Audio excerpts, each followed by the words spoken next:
આજકાલના વિદ્યાર્થીઓમાં એક પરંપરા બની ગઈ છે કે વાંચવાની પદ્ધતિમાં આપણે એક જ બીબાઢાળ પદ્ધતિ, એક ટાઈમ ટેબલ બનાવ્યું, પાઠ્યપુસ્તક કે ડાયજેસ્ટ કે નોટબુક લીધી, વાંચ્યું, જે વધારે અગત્યનું અંડરલાઇન કરી. આ પદ્ધતિ એટલી ઇફેક્ટિવ નથી જેટલી હવેના સમયમાં, જ્યાં સૌથી વધુ ઇન્ફોર્મેશન છે, સૌથી વધુ આકૃતિ, પિક્ચર, ડિઝાઇન, કાર્ડ્સ છે. એ સમયે હવે વધુ ઇફેક્ટિવ વાંચન માટેની 3 ટેકનિક, હાઉ, વોટ અને વેન. પહેલી પદ્ધતિ, હું 3 બાબતો ઉપર તમારું ધ્યાન દોરીશ ઇફેક્ટિવ સ્ટડી ટેકનિક્સમાં. પહેલી છે હાઉ, કેવી રીતે. તમારે હૃદયની આકૃતિ, આંખની આકૃતિ, હાથની આકૃતિ, જે વિજ્ઞાન હોય, સમાજ હોય, એસએસ હોય કે કોઈ પણ સબ્જેક્ટ, મેથ્સ હોય તો એના ફોર્મ્યુલા, એના કાર્ડ બનાવવાના છે. બહુ યાદ રાખજો, જેમ જેમ પ્રકરણ પૂરા થતા જાય, હાઉ એટલે કે તમારે કેવી રીતે કાર્ડ બનાવવાના છે. જે આકૃતિ છે એક સરસ નાના કાર્ડમાં તમારે બનાવી દેવાની છે. વિજ્ઞાનના કાર્ડ, મેથ્સના કાર્ડ, એસએસના કાર્ડ, રેડીમેડ કાર્ડ પણ મળે છે અને તમે જાતે પણ ક્રિએટ કરી શકો. આ કાર્ડને તમે જ્યારે વાંચતા હોય, કોઈ પણ આકૃતિ વિશે, નિયમો વિશે, રૂલ્સ વિશે, ત્યારે કાર્ડને કન્સિડર કરવાનું છે. તમારા જ્ઞાનતંતુ સાથે એ કાર્ડ આપોઆપ એટેચ થઈ જશે. એનો અર્થ એવો થાય કે જ્યારે તમે કોઈ વસ્તુ યાદ કરો છો ત્યારે પેલી આકૃતિ મેમરાઇઝ થશે, યાદ આવશે. એટલે હાઉ પહેલી પદ્ધતિ છે, કાર્ડનો ઉપયોગ કરવાનો છે. તમે વાંચો છો, ઓકે, બેસ્ટ ટેકનિક છે. અભ્યાસ કરવા સાથે પહેલો પદ્ધતિ છે હાઉ એટલે કે ફ્લેક્સ કાર્ડનો ઉપયોગ કરવાનો છે. પછી બીજી પદ્ધતિ છે વોટ. શું? જે ફ્લેક્સ કાર્ડ છે, પહેલાં તમે મેથ્સના, એસએસના, સાયન્સના, જ્યારે 15 દિવસે સમય મળે ત્યારે કાર્ડ ભેગા કરી દેવા. મહત્વના 3 સબ્જેક્ટ હોય, એ કાર્ડ ભેગા કરો. પહેલા 3 ચેપ્ટરના ત્રણેયના કાર્ડ ભેગા કરો અને 1 કલાક સમય આપો. એ કાર્ડમાં જોઈને તમને ખબર પડવી જોઈએ કે હું શું કરી રહ્યો છું.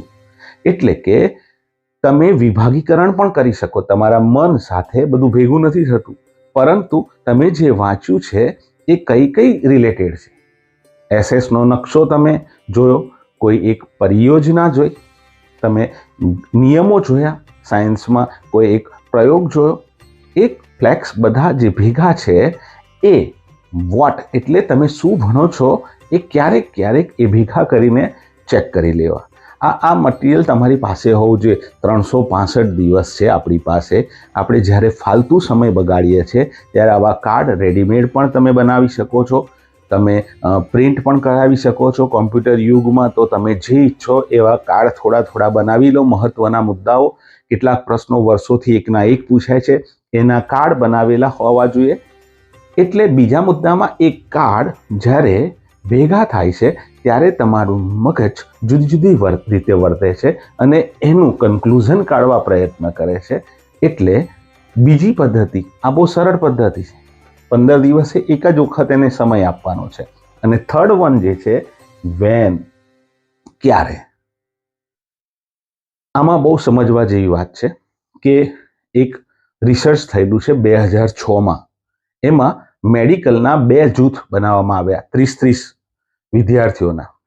30 વિદ્યાર્થીઓને એક જ સરખું કામ સોંપવામાં આવ્યું કે આ 15 દિવસની અંદર તમારે તૈયાર કરી અને પછી પ્રેઝન્ટ કરવાનું છે. 15 દિવસ પછી પ્રેઝન્ટેશન આવ્યું ત્યારે એક જૂથ જે છે એ નબળું પ્રેઝન્ટેશન કરે છે, એમાં ઘણું બધું ભૂલી જાય છે, ઘણી બાબતો સમજાવી નથી શકતા. અને બીજું જૂથ જે 30 જણનું છે બહુ સરસ રીતે સમજાવે છે. એ કેમ સમજાવી શકે છે? એના 3 કારણો છે. અને એ 3 ટેકનિક્સને કારણે એ સારામાં સારું પ્રેઝન્ટેશન કરી શકે છે. અને એ 3 ઇફેક્ટિવ સ્ટડી ટેકનિક્સ કહેવામાં આવે છે. એટલે પહેલી પદ્ધતિ હાઉ, વોટ અને વેન. હાઉ એટલે કેવી રીતે, જેમાં ફ્લેક્સ કાર્ડનો ઉપયોગ કરવાનો. વોટ એટલે શું તો એ ભેગા કરવાના છે. અને વેન એટલે જે ગ્રુપ સૌથી વધુ એક્ટિવ હતું, એ 30 જણનું, એ ગ્રુપે શું કર્યું ખબર છે? એ ગ્રુપ હંમેશા પ્લાનિંગ કરતું હતું. દર 15 દિવસ થાય એટલે રિવિઝન કરવાનું, એક ટાઈમ ટેબલ બનાવેલું.